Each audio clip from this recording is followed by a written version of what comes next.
How to add a payment method in Uber Eats. If you have been using the Uber Eats application and wondering on how to add a payment method on it, don't worry. In this video, I will show you how to do it, so let's get started. First of all, open the Uber Eats application.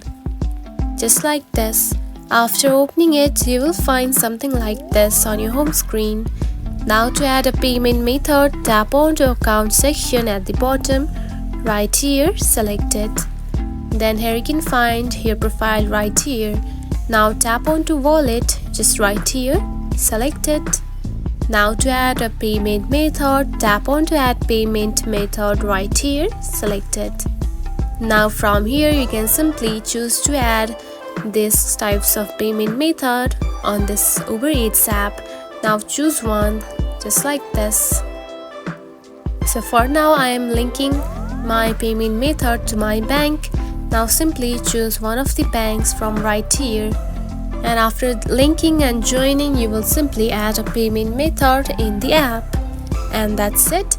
This is how you can add a payment method in Uber Eats.